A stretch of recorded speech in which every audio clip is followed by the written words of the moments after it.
You see, at first, when someone says, let's impose tariffs on foreign imports, it looks like they're doing the patriotic thing by protecting American products and jobs. And sometimes for a short while it works, but only for a short time.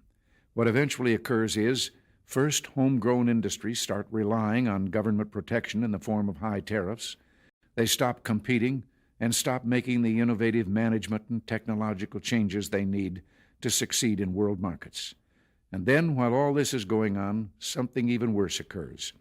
High tariffs inevitably lead to retaliation by foreign countries and the triggering of fierce trade wars.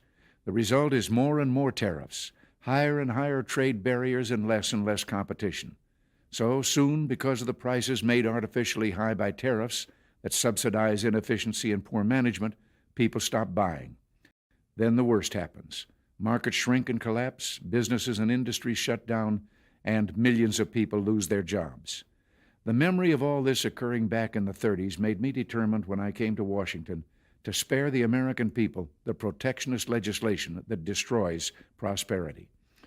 Now, it hasn't always been easy. There are those in the Congress, just as there were back in the 30s, who want to go for the quick political advantage, who risk America's prosperity for the sake of a short-term appeal to some special interest group, who forget that more than 5 million American jobs are directly tied to the foreign export business, and additional millions are tied to imports. For those of us who lived through the Great Depression, the memory of the suffering it caused is deep and searing. And today, many economic analysts and historians argue that high tariff legislation passed back in that period, called the Smoot-Hawley Tariff, greatly deepened the Depression and prevented economic recovery.